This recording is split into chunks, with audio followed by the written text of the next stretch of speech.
Good afternoon. Welcome to day 26 of me filming every day for 30 days. Getting very excited. The journey is almost complete.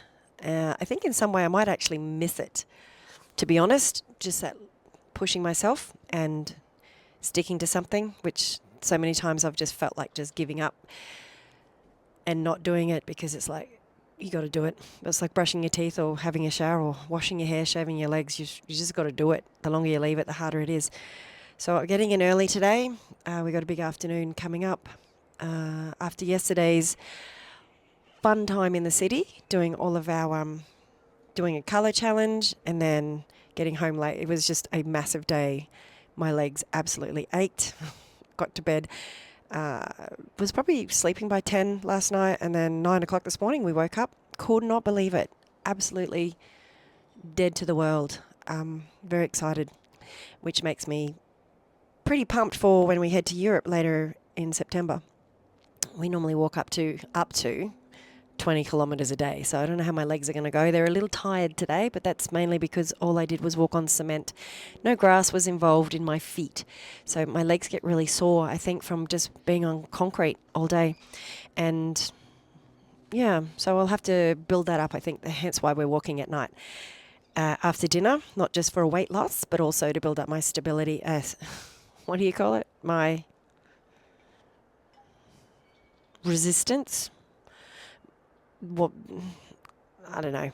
Whatever you call it. I'm too tired to care today. I have not been productive at all. Well, I have been productive. Woke up, laid in bed, posted a picture, called my dad. It was his birthday. Did some washing. My husband's at the gym. I should go, but I'm like, I just do not have the capacity, so I'm not going to. Feeling a little melancholy, to be honest. I don't know why it's ever going to change with my dad. I just can't expect different results when you have the same thing. It's always going to be the same, which just has made me feel just a little bit sad, I guess. I don't know if sad is the right word. Sadness is upon me. It was, again, the reaction. Rang him for his birthday. Won't go into it. And then, I don't really want to go into it because I just think there's so many other people in the world who have actually bad situations, and here's me complaining about, or, feeling unloved or whatever it is.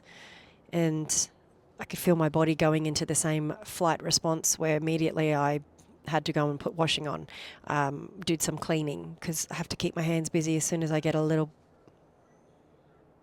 bit stressed or, dysregulated, which is what I felt. I felt I just feel so dysregulated today. I'm just really emotional. I don't know why. I know that God's been showing me lots of things, and nothing serious happened in my child, apart from finding my mum dead. I get that. And, not being treated right by my stepmum. And to me, that's big. Obviously, to other people, there's worse things like, other worse things. And it is all relevant. I understand that. But I just don't know why I need to be upset about what feels like inconsequential things. When there's world hunger, there's people being, babies being murdered and raped and killed, and kids that aren't being looked, there's so many things. But again, it's relative to me. I don't live in their lives. This is my life that affects me. I guess that's the best way I can sort of explain it. So I think for me to, all the buried hurts, I think that I've had, all the buried, deep, way down deep buried, as in on a molecular level buried, forgotten.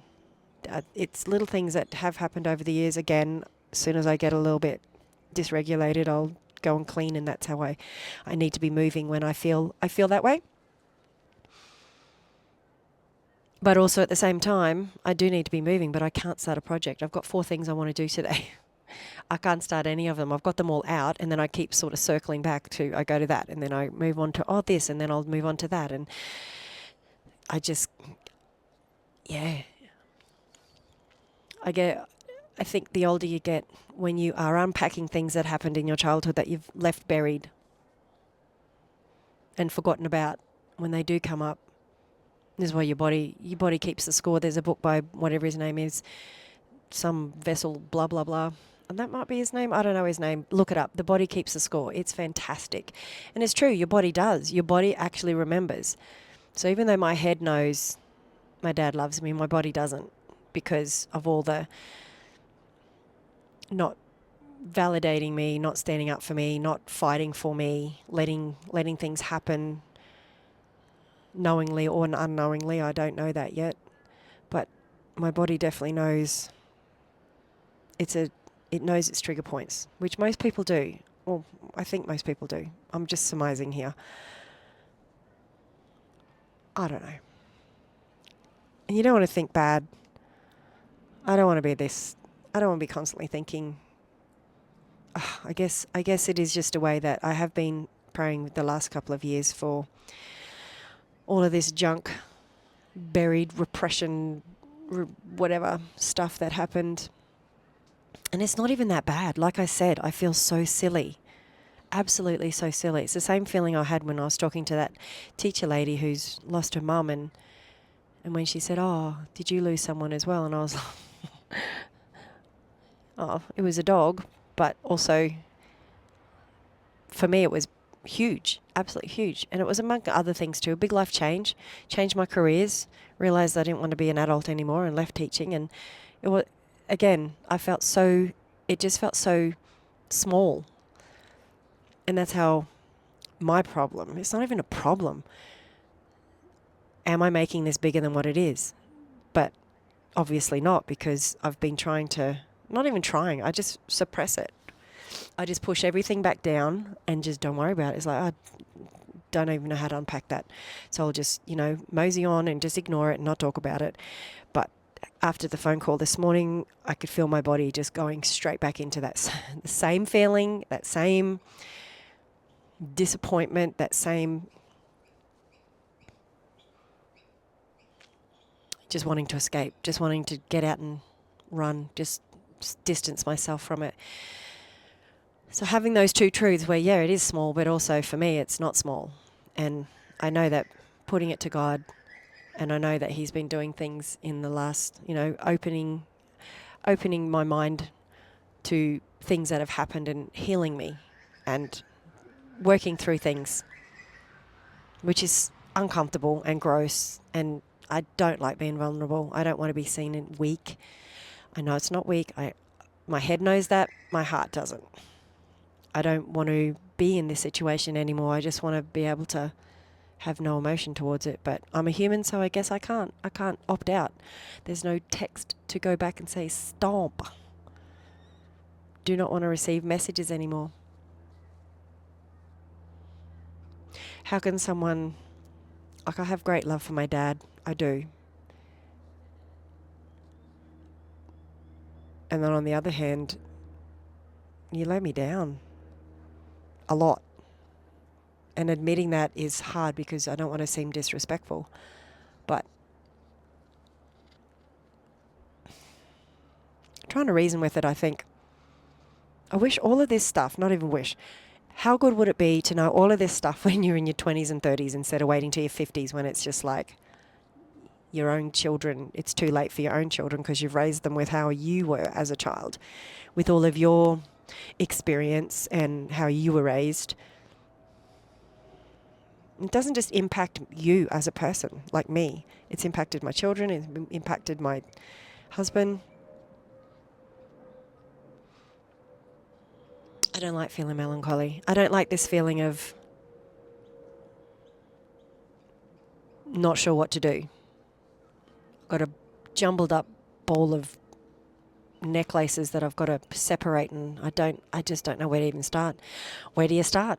I think where I do start is where God's been showing me when you do have those feelings, knowing that God, the Father, won't be letting me down, hasn't let me down, is always there. And sitting in that truth. Whereas my dad, he's a human.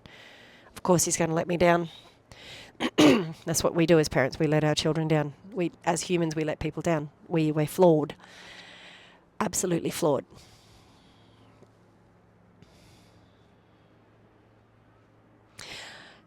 I don't know where to move from here. Apart from, I'll keep my hands busy today and keep putting it to God and just not trying to sort it out and reason with it, but just sitting in it, which when you have to sit in your uncomfortableness, if that's a word, it's not nice. It's like sitting in a pile of your own crap.